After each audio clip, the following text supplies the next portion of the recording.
కాంగ్రెస్ పార్టీలో ఉంటేనే నిజాం అయ్యాడా, లేదంటే తను కాంగ్రెస్ పార్టీలో లేకుంటే నిజాం స్టేట్ లేదా?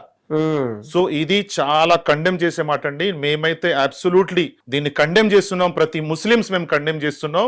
తను చెప్పిన ప్రతి ఒక్క మాట, అంటే కాంగ్రెస్ ఉంటే మాకు ఇజ్జత్ ఉంది, అంటే కాంగ్రెస్ లేకుంటే మేము చీమ లెక్క మమ్మల్ని చూస్తారా? అంటే ఒక మైనారిటీ అంటే ఒక ట్రంప్ కార్డ్ అయిపోయిందండి ఈ రోజుల్లో. మైనారిటీ అంటే ముస్లిం అంటే ట్రంప్ కార్డు. ఎలక్షన్ లో ముస్లిం గుర్తుకొస్తాడు, ఎలక్షన్ అయిపోయిన తర్వాత ముస్లింని తొక్కేస్తారు. ఇది ఫ్యాక్ట్ అండి. ఈ సీఎం రేవంత్ రెడ్డి చెప్పిన ఒక్కొక్క మాట తనకు మాట్లాడటానికి వస్తుందా రాదా అది మాకైతే క్లియారిటీ ఇప్పుడు తెలిసిపోయిందండి. ముస్లిం మనసులో, అంటే ముస్లిం గురించి మనసులో ఎంత ప్రేమ ఉంది, తన లోపలున్న విషయం మొత్తం ఆ దేవుడు తన నోరు ద్వారా కక్కిచ్చాడు.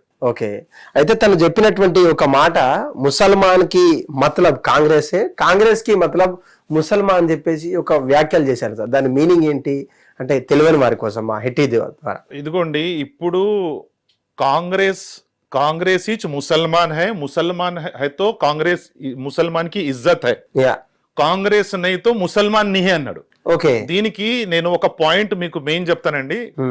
ముస్లిము కాంగ్రెస్ లోకి వెళ్ళి ముస్లిం కాలేదండి. ఓకే, ముస్లిము ఇప్పుడు నిన్న కాక మొన్న 70 ఫ్రీడమ్ ఫైటర్ 1947 లో పుట్టిన ముస్లిం కాదు. మాది కూడా గ్రంథాలు ఉన్నాయి. మాది కూడా మేము ఎప్పుడు పుట్టామనేది, భూలోకంలో ఎప్పుడు వచ్చామనేది మాకు కూడా గ్రంథంలో రాసున్నాయి. సో ఎన్నో సంవత్సరాల ముందు నుంచి ఉన్న మా కులాన్ని, అంటే ఈ కాంగ్రెస్ పుట్టిన తర్వాత ముస్లింని పుట్టించారా? ఇది అబ్సల్యూట్లీ తప్పండి తను చెప్పింది.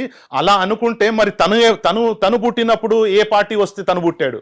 ఓకే, సో ముస్లిం హైతో ఎనే కాంగ్రెస్ హైతో ముస్లిం హై అన్నాడు. కాంగ్రెస్ కాదండి, ఏ పార్టీ ఉన్నా కూడా, కాంగ్రెస్ కానివ్వండి, బీజేపీ కానివ్వండి, తెలుగుదేశం కానివ్వండి, లేదంటే బీఆర్ఎస్ కానివ్వండి, ఏ పార్టీ ఉన్నా కూడా, ఏ పార్టీ ఉంటే ముస్లిం ఉన్నాడని చెప్తారో వాళ్ళు నంబర్ 1 ఫ్రాడ్ గాళ్ళండి. వాళ్ళు కేవలం హిందూ ముస్లింకి వాళ్ళ మనసులో హిందూ ముస్లిం వేసి ముస్లింని రెచ్చగొట్టి వీళ్ళని చేయటం అని. కాంగ్రెస్ పుట్టి ఎన్ని సంవత్సరాలండి? ఆయన చెప్పే మాట కొంచెమైనా తెలివి ఉండాలి ఆయనకు చెప్తానికి. ఈ మాట చెప్తానికి అంత జనాల్లో చెప్పారు. నేను చాలా ఫీల్ అవుతున్నాను, ఎందుకంటే ఆయన చెప్పేటప్పుడు పక్కన ముస్లిం సోదరులు కూడా నిలబడి ఉన్నారు. ముస్లిం సోదరులు నిలబడి ఉన్నారు అక్కడ.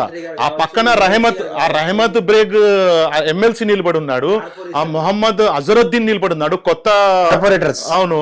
ఆ తర్వాత ముస్లిం కార్పొరేటర్స్ అక్కడ నిలబడి ఉన్నారు. మాకు పెద్ద సిగ్గుచేటు ఏంటంటే మా లాంటి వాళ్ళు కాళ్ళు పట్టుకొని కాళ్ళు నాకే వాళ్ళ వలన ముస్లింకి చెడ్డ పేరు వస్తుంది. పక్క నుండి కూడా ఆయన స్టేట్మెంట్ ని కరెక్షన్ చేయలేదు. పక్కన నిలబడి కూడా అంతమంది ముస్లింస్ పొజిషన్స్ లో ఉండి కూడా ఏం చేయలేకపోయారంటే వాళ్ళందరూ సీఎం రేవంత్ రెడ్డికి బానిసై ఉన్నారు.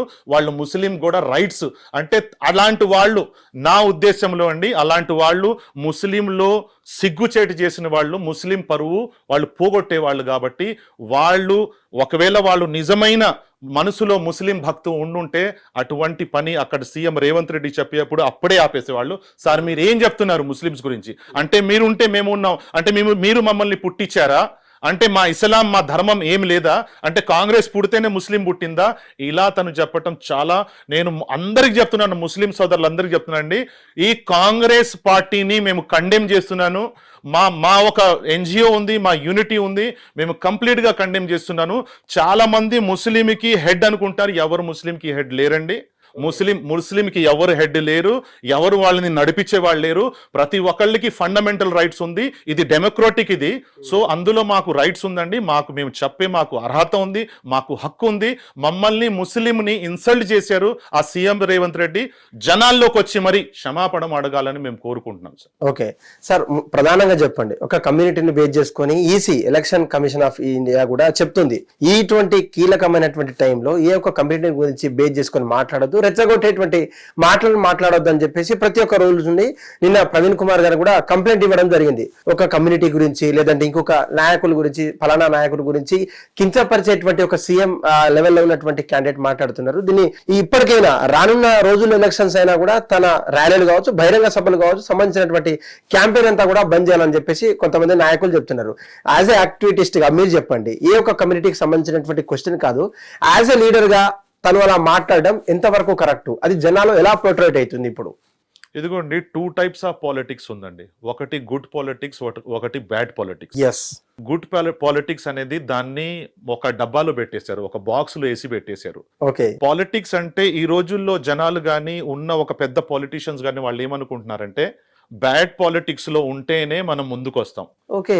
దానికి టార్గెట్ చేసి ఒక మాట చెప్తానండి, ఒక సీఎం ఉండి ఒక స్టేట్ తెలంగాణకి ఒక సీఎం కానివ్వండి, అదర్ స్టేట్ సీఎం కానివ్వండి, అతను మాట్లాడే ఒక బాధ్యతను కూడా మర్చిపోయారు ఈ రోజుల్లో. యా. అంటే ఒక స్పీచ్ ఇస్తే అది ఇన్స్పిరేషన్ కావాలి, ఎస్.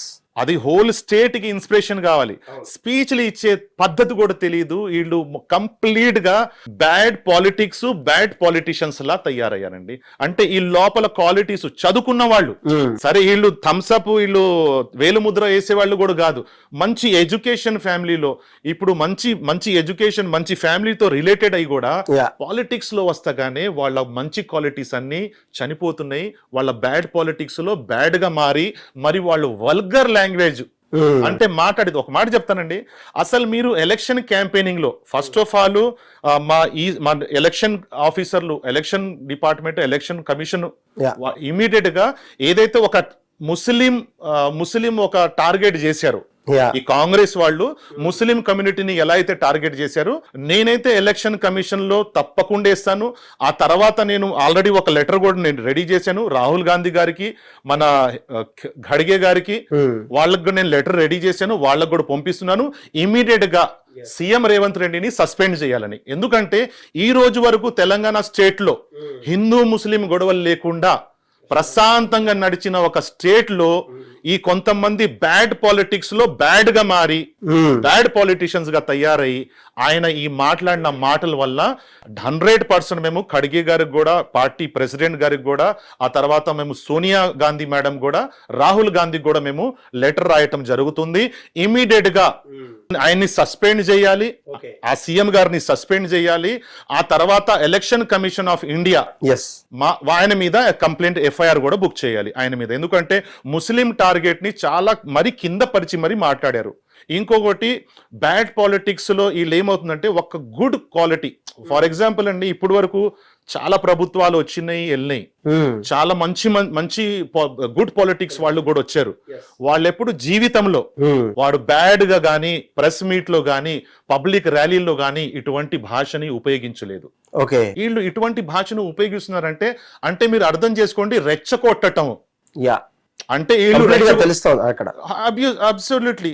ఎందుకంటే వీళ్ళు పబ్లిక్ లో వీళ్ళు కొంచెం ఇదైపోతారు, ఫేమస్ అయిపోతారు. పబ్లిక్ లో ఎలా వాళ్ళ మనసుల్ని మార్చుకోవటం, మన వైపుని మన వాళ్ళని లాక్కోవటం అన్నట్టుగా ఆ రెచ్చిపోయి మరి పబ్లిక్ లో ఏం మాట్లాడుతున్నారు ఏందనేది ఒక స్టేట్ కి సీఎం అయిన అతను వితౌట్ రైటింగ్ అంటే ఆలోచించకుండా మాట్లాడుతున్నాడంటే చదువు ఉండి కూడా చదువు లేని దద్దం అలాంటి. కానీ మీరు గుర్తించాల్సినటువంటి ఒక విషయం, ఒకటి రహమత్ నగర్ లో అదే ప్రాంత వాసుల మధ్యలో అదే మాటలు మాట్లాడిలో, మరియు షేక్పేట్ లో హిట్ టీవీ యాప్